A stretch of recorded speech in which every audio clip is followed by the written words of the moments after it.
کہا تھا بہت سادہ انداز میں، وہ جنس نہیں ایمان جسے لے آئیں دکانیں فلسفہ سے، ڈھونڈے سے ملے گی عاقل کو یہ قرآن کے سیپار ہو۔ عاقل جو ہے انٹلیکچوئل، ایک ہے عام آدمی۔ عام آدمی جو ہے صاحب یقین کی صحبت سے بھی یقین پیدا ہو جائے گا، عام آدمی عمل کرتا رہے گا، اس سے بھی یقین پیدا ہو جائے گا۔ لیکن عاقل انٹلیکچوئل وہ شخص جو کہتا ہے پہلے میری عقل کو اطمینان ہونا چاہیے پھر مانوں گا، اس کے لیے جو سورس ہے، منبع ہے، سرچشمہ ہے ایمان کا، وہ صرف اور صرف قرآن ہے۔ اس میں غور و فکر کرے، انسان اس طرح قرآن کو پڑھے کہ وہ براہ راست اس کا مفہوم اس کے دل کے اوپر اترتا چلا جائے۔ جیسے علامہ اقبال نے کہا ہے کہ تیرے ضمیر پہ جب تک نہ ہو نزول کتاب، گرہ کشا ہے نہ رازی نہ صاحب کشاف۔ قرآن تو تمہارے اپنے قلب پر نازل ہونا چاہیے۔ اور یہ اصل میں ان کے والد نے کہا تھا اس سے، بالکل بچپن میں۔ علامہ اقبال چھوٹے سے بچے تھے، ان کے والد تھے ذرا صوفی منش آدمی تھے، وہ شیخ نور محمد۔ وہ آئے فجر کی نماز مسجد سے پڑھ کر آئے تو دیکھا کہ اقبال جو ہے بچہ وہ قرآن پڑھ رہا بیٹھا ہوا۔ اس نے کہا والد نے کہ بیٹے تم یہ قرآن کیسے پڑھتے ہو؟ اب وہ حیران ہوا بچہ، یا بجان بس میں پڑھتا ہوں قرآن جیسے پڑھتے ہیں، آپ کا مطلب کیا ہے؟ کہا بیٹے قرآن ایسے پڑھا کرو کہ جیسے یہ تم پر نازل ہو رہا ہے، یوں سمجھو کہ تم پر نازل ہو رہا ہے، تم مخاطب ہو۔ اب اس چیز کو انہوں نے اپنے اس شعر میں ادا کیا، تیرے ضمیر پہ جب تک نہ ہو نزول کتاب، گرہ کشا ہے نہ رازی نہ صاحب کشاف۔ جیسے یہ قرآن قلب محمد پر نازل ہوا تھا، فَإِنَّهُ نَزَّلَهُ عَلَىٰ قَلْبِكَ، جبرائیل نے یہ اے نبی اے محمد آپ کے دل پر اتارا ہے۔ تو جب تک ہمارے بھی دل پر نہیں اترے گا تو قرآن مجید جو ہے وہ ہمیں انسپائر نہیں کر سکے گا۔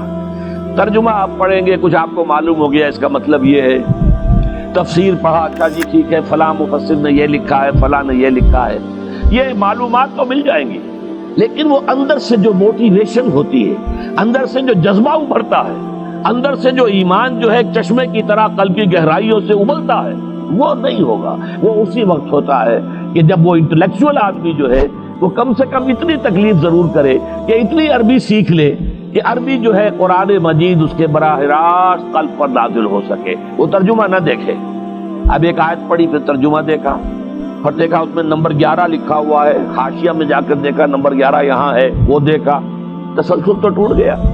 اب وہ بات نہیں رہی۔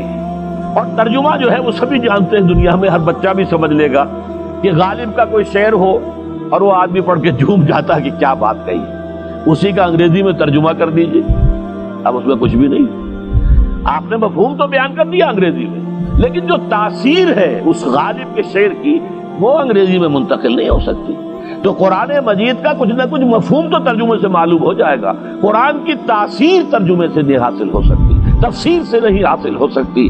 اسی لیے دو سب سے بڑی تفسیروں کا ذکر علامہ اقبال نے کیا ہے کہ گرہ کشا ہے نہ رازی، نہ امام رازی کی تفسیر کبیر سے تمہیں فائدہ ہوگا اور نہ امام زمخشری کی کشاف سے ہوگا، جب تک کہ تمہارے اپنے دل پر قرآن نہ اترے۔ اور اس کے لیے لازم ہے کم سے کم یہ کہ اتنی عربی انسان سیکھ لے کہ بیریئر نہ ہو ٹرانسلیشن کا، کوئی پردہ حائل نہ ہو درمیان میں، تسلسل نہ ٹوٹے، آپ براہ راست پڑھ رہے ہیں اور براہ راست اس کا مفہوم آپ کے قلب پر نازل ہو رہا ہے۔ تو پہلا سٹیپ جو میں نے ان 3 آیتوں پر اضافی آیت سورہ نساء کی آپ کے سامنے رکھی، ہم میں سے ہر شخص کا پہلا کام یہ ہے کہ وہ یقین والا ایمان حاصل کرے۔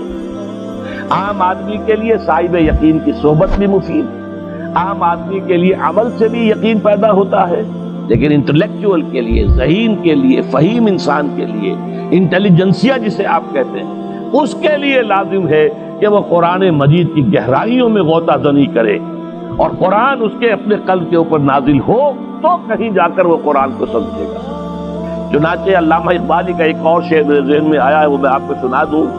ہم یہ سمجھتے ہیں کہ عرب تو ان کی اپنی زبان ہے، لہذا وہ تو قرآن مجید کو سمجھتے ہی ہوں گے، لیکن بسا اوقات ایسا بھی ہوتا ہے اگر دل پر حجاب آئے ہوئے ہوں تو قرآن مجید کے سمجھنے سے بھی کچھ حاصل نہیں ہوتا، دل پر حجاب ہے۔ یہی وجہ ہے تو عرب ہو یا عجم ہو، تیرا دل نہ دے گواہی، لغت غریب، یہ قرآن مجید جو ہے تو عجم ہو یا عرب ہو، یہ قرآن مجید تیرے لیے لغت غریب رہے گا جب تک کہ تیرا دل گواہی نہیں دیتا۔ تو ایک تو طلب ہدایت ہو انسان کے اندر، اور دوسرے یہ کہ قرآن مجید کو براہ راست نازل ہونے کا موقع ملے قلب کے اوپر، تو ایمان یقین والا حاصل ہوگا۔